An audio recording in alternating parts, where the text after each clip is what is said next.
muito boa noite, bem-vindo à Band com o programa DNA com gente que faz e acontece. Nosso convidado de hoje é carismático, talentoso, determinado e muito estudioso. Sua vocação e paixão pela culinária começou aos 14 anos, quando entrou para o curso técnico de cozinha do Senac, que foi o pontapé inicial da construção de sua carreira. Não é à toa que depois de mais de 40 anos no ramo, ele é uma das principais referências da alta gastronomia na capital mineira e, por que não, no Brasil. Estamos recebendo o premiadíssimo chefe de cozinha, Ivo Faria, proprietário do restaurante Vecchio Sonho. Boa noite! Salve, prazer. Boa noite, bem-vindo aqui à nossa mesa, né?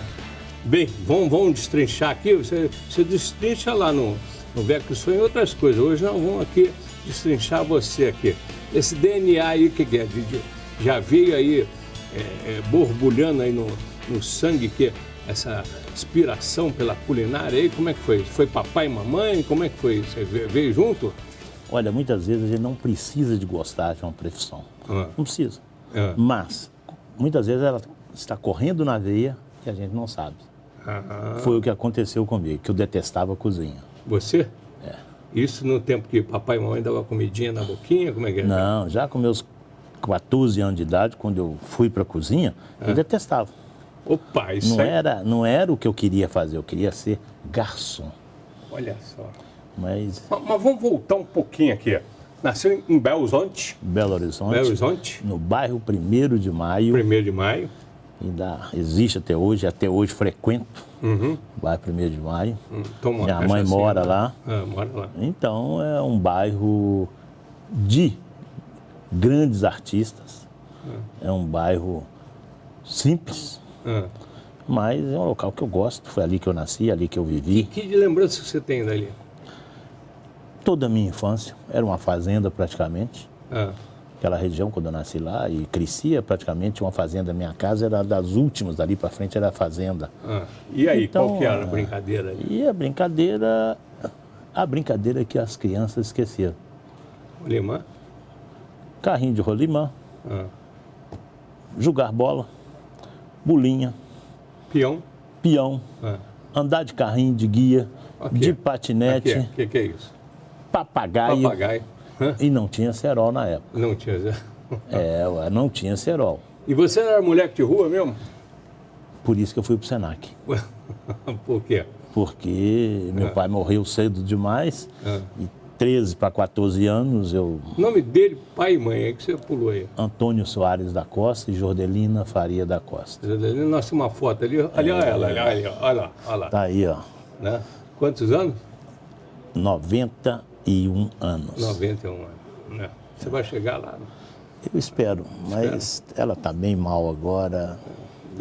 Deus a tenha aí. Que Deus a tenha. Bem, mas então, aí você começou estudando por ali mesmo, na região? Estudava num colégio. Fez primário ali? Ó. Estudava num colégio, andava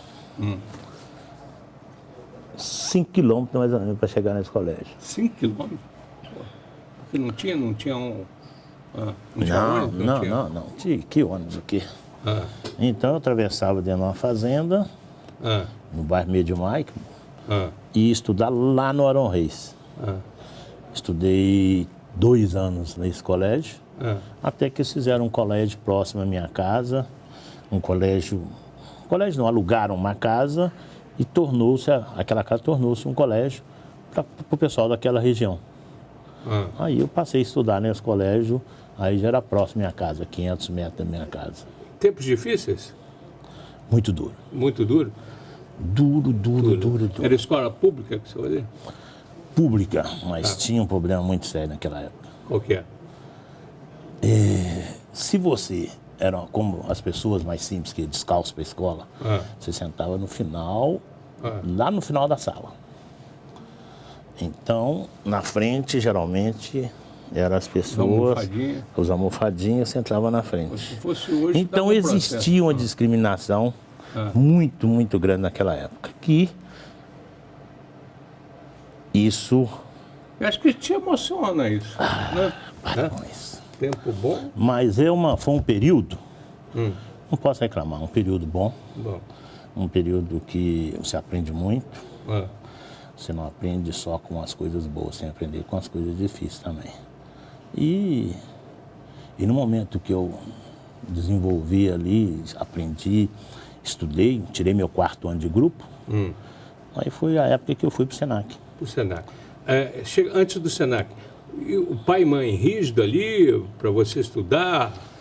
Minha mãe era super rígida, que era só minha mãe, muito dura. A gente tinha uma criação muito digna. Talvez ali que nasceu o gostar pela cozinha sem saber. Que minha mãe cozinhava muito bem. Tá. Eu tinha tias que cozinhavam também muito bem. Então, o mais simples que a gente comia era muito bem feito. Entendi. Tá. Então, era uma vida dura, mas uma vida alegre.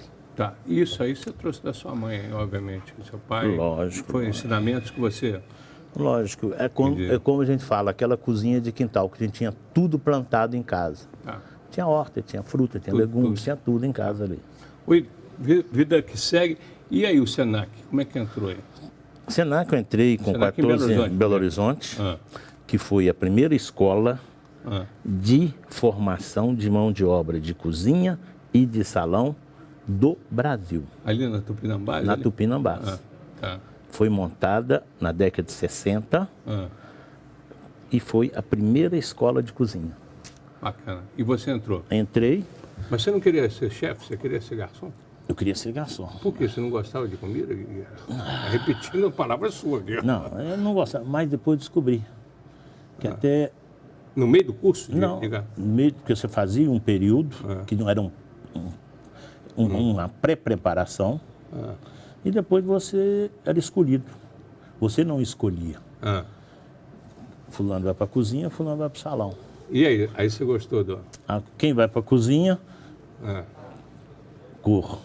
Salão, só as pessoas. Era porque o que acontecia? Eu depois fui trabalhar no Senac, a solicitação.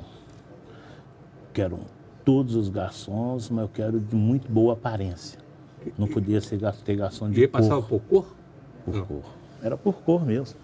E como é que você se sentia dentro dessa discriminação? Era uma outra época.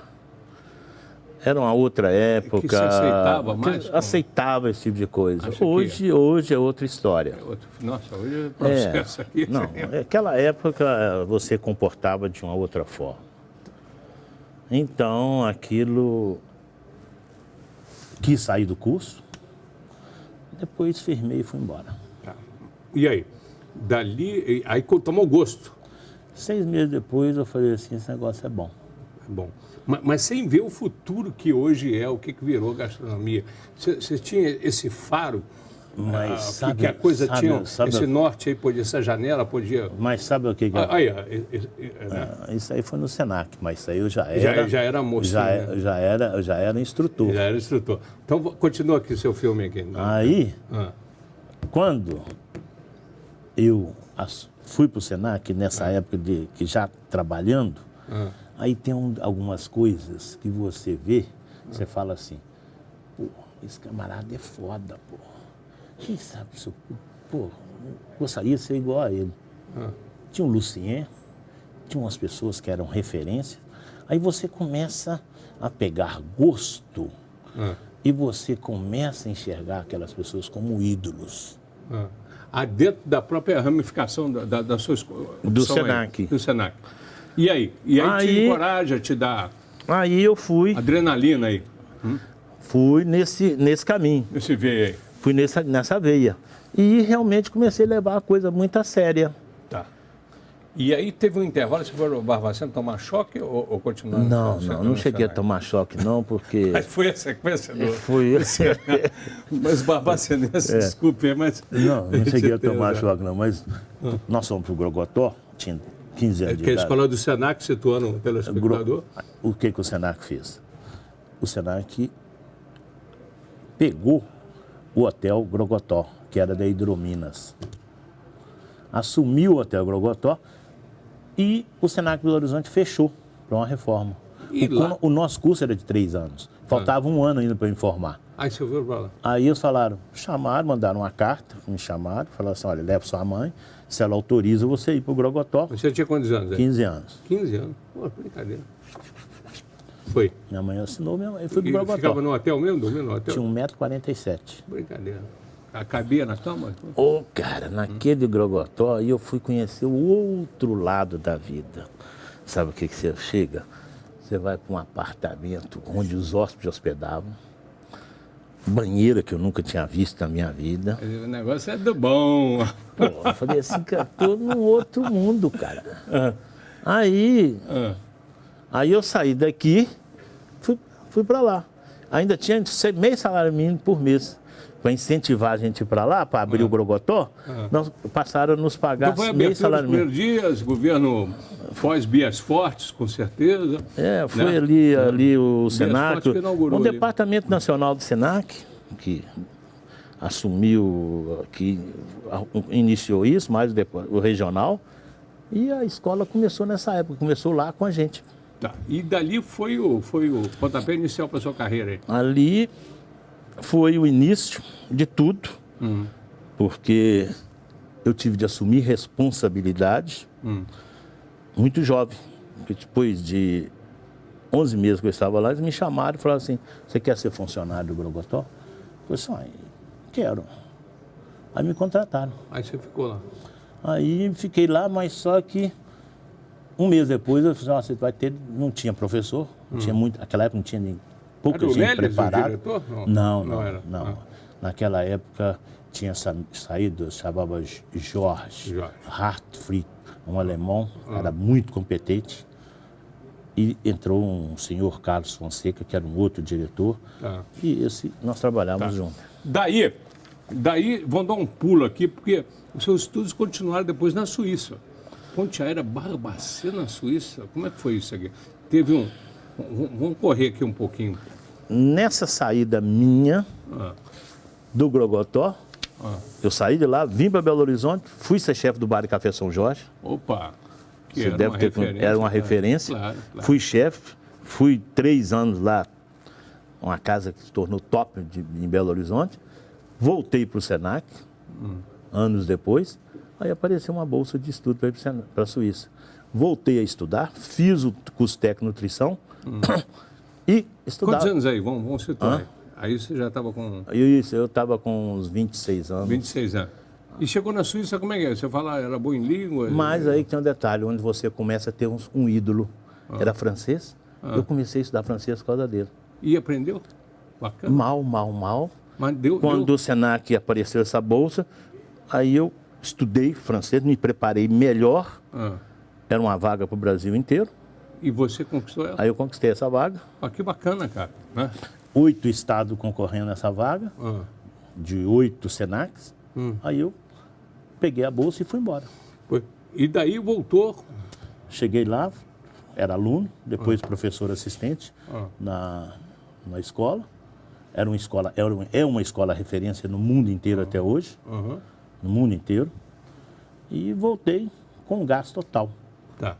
E aí, antes de chegar no Vecchio Sonho, você passou pelo nosso amigo, nosso compadre Luiz Otávio Postos Gonçalves, em parceria com Eberhard. Primeiro com Eberhard e com Luiz Otávio Postos Gonçalves. Justamente. Que tinha acabado de criar a Kaiser. Acabado de criar a Kaiser, o objetivo maior dele era fazer com que a Kaiser se tornasse uma grande cerveja do mercado. E aí você foi parar no ginástico ali, que era o Pia. Pia 32, já foi a segunda ou terceira casa aqui do grupo. Aí colocamos para rodar o Pia e depois chegamos a 14 casas. É brincadeira. Cada casa eu gravava tudo isso. Cada casa com uma característica diferente, uma responsabilidade muito grande. Chegamos a ter 600 funcionários, onde eu era responsável por toda a área de alimentação do grupo. E atingimos o nosso objetivo, que é pegar a Kaiser em um patamar, junto com a Coca-Cola, junto com um grupo de pessoas muito competentes. Graças a Deus a Kaiser chegou aonde chegou. Dá-lhe, garoto. E aí, agora um pulo maior e de repente o Vecchio Sonho. Como é que foi isso? O Vecchio Sonho, a gente tive uma grande oportunidade com uma grande pessoa que é o Memo, de iniciarmos o Vecchio Sonho junto. ele conversou comigo e vamos ter uma casa, uma oportunidade, vamos tocar o negócio junto e vamos embora. Se torna o mesmo, é dono do Dona Derna. Dona Derna. Aí tornamos parceiros, sócios, durante um longo período. Depois ele quis sair do negócio, e eu com 15%, ele com 85%. Encarei e comprei a parte dele. Tá. Já na Assembleia, né? Já na Assembleia. Tá. E ali você já tinha um reconhecimento e já tinha alguns prêmios também, não tinha? Já. Na Rede Alpino, o trabalho que eu fiz na Rede Alpino, teve o reconhecimento? Eu tive um reconhecimento muito grande. Tá. E o Vecchio Sonho veio consolidar isso. Tá, ok. Mas uma coisa eu sempre fiz na profissão. Que cozinha, desde quando iniciei na cozinha, era um subemprego. Ser cozinheiro era subemprego. Não tinha o status? Não tinha status nenhum. Tanto é que quando eu era jovem eu não falava que eu era cozinheiro, nenhuma danceteria, onde eu ia para dançar ou em qualquer lugar, dependendo, eu evitava isso. Isso começou. Aí quebramos barreiras. Paradigmas aí? E paradigmas. E no Vecchio Sonho, mesmo no Alpino, o chefe colocando a cara no salão. E aí tá. E isso funcionou. E até hoje funciona muito bem. Estamos já fazendo 23 anos de trabalho no Vecchio Sonho, passando dificuldades, momentos bons, felizes, mas vencemos. Vida que segue, vou chamar o intervalo comercial. Eu queria que você voltasse falando também do professor Rivo, professor de culinária. Já, logo após o intervalo comercial.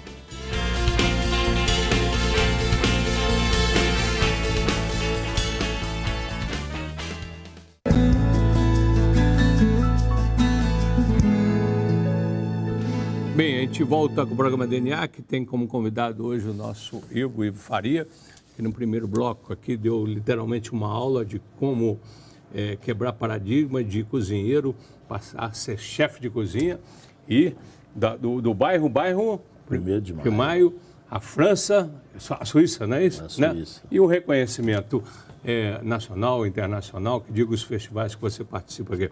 Mas, como prometi, o curso também você começou com o Vecchio Sonho, não foi anteriormente, né? Curso como eu dou, que é para empresários, foi no Vecchio Sonho. Tá. Por que como eu dou? Porque tem diferença? Não, porque eu dava aula no Senac. Tá. Era uma aula de formação de profissionais. Né? Então, agora, isso é diferente, hoje a história é outra. Isso aí é interessante, Edgar, rapidinho aqui. Por um lado, você falou, quem está sintonizando agora, que você tinha vergonha de ser cozinheiro. De repente, né, você passa talvez quem discriminasse passa a te valorizar. Ou seja, mudou de lado de mesa, não mudou? Não, eu não tinha vergonha de ser cozinheiro. Eu tinha... Eu honrava a profissão e amava ser cozinheiro. Não tinha vergonha. Eu achava só que nós tínhamos que quebrar esse paradigma. Mostrar a cara do cozinheiro de uma outra forma para todo mundo, como aconteceu e hoje está aí cheio de profissionais querendo ser cozinheiro. Tá.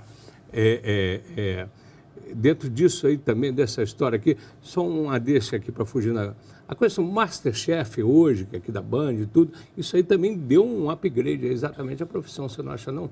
Essa mas corrida... já vem no momento onde a profissão já estava lá em alta. Já está em alta. Tá ok, tá respondido. Agora vem cá, tem outros restaurantes independentes do Vecchio Sonho da família, né? Eu conheci seu filho está ali, sua filha também, né? Minha filha que entrou na profissão também, e o meu filho que está aí seguindo comigo, mais na parte administrativa. Meus filhos, dá o nome deles aí. O Bruno que está lá, a Nayara que está lá de branquinho, a outra também é sócia na hamburgueria, que é física, então a esposa, então É a família. A família toda unida aí.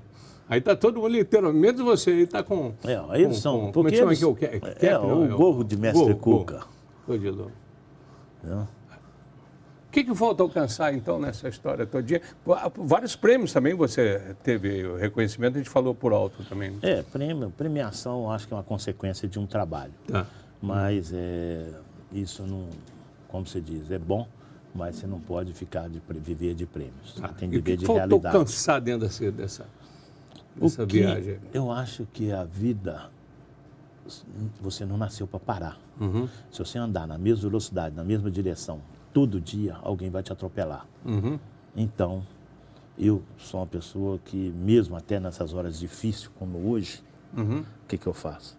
Peguei o Vexon e reformei ele todo.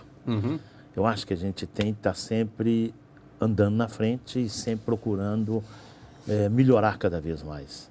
E cozinha é uma coisa que está em evolução constante, principalmente depois da internet, depois dessa comunicação de redes sociais. Isso acabou. Cozinha não está restrita mais a só um cantinho. Ok, tá.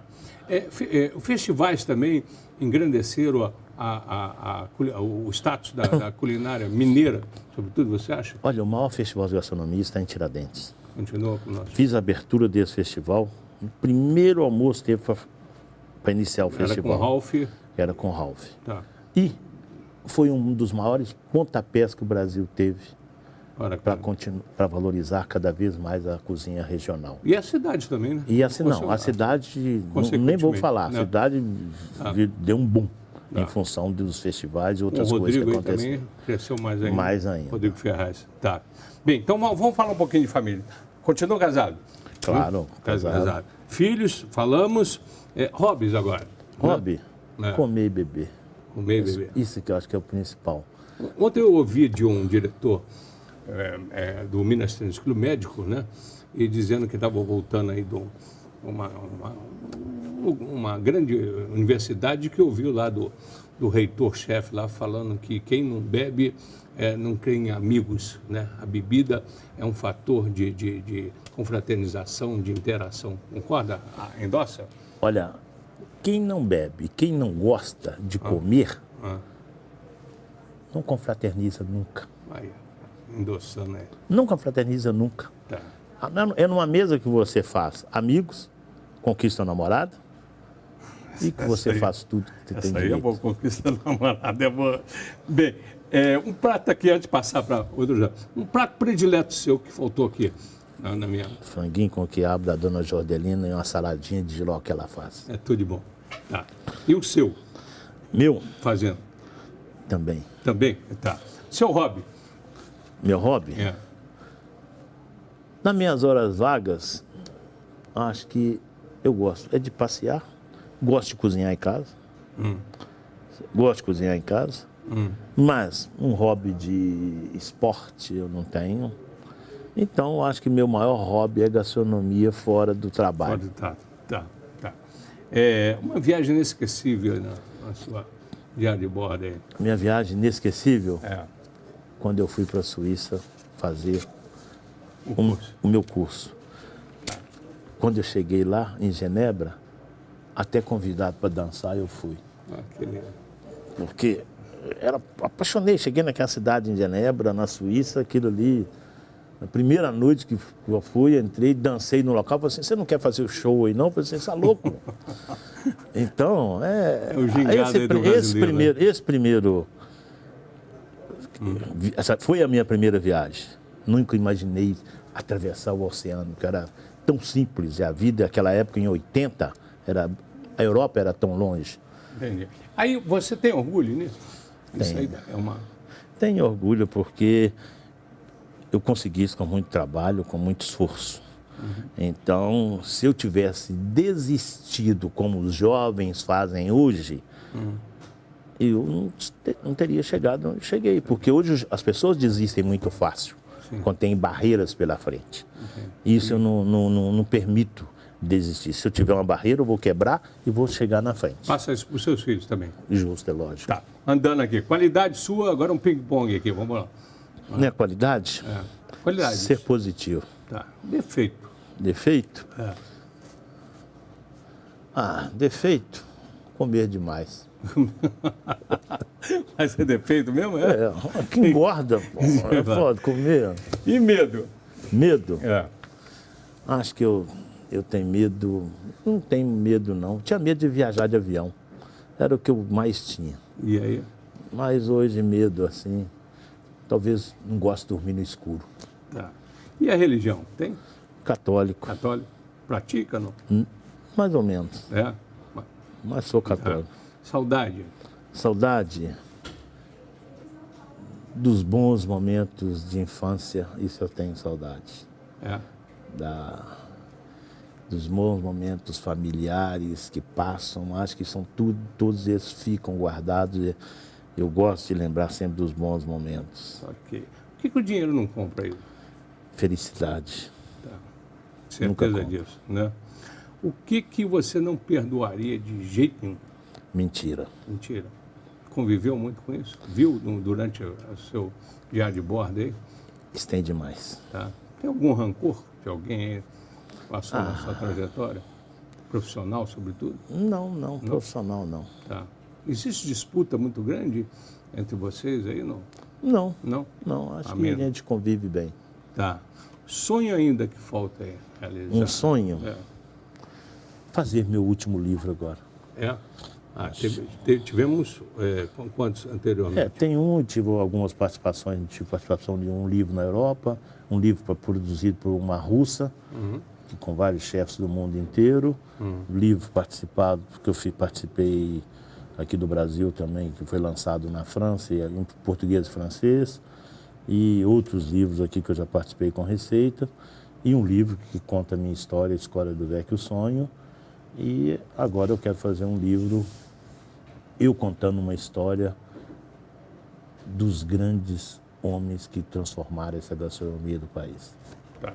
Agora, obviamente, você vai ocupar várias páginas dele, mas um dia, como tudo termina, se o Ivo morrer, se pudesse deixar para alguém incumbido de escrever no seu jazigo, que mensagem que você deixaria lá, para a gente terminar aqui o programa?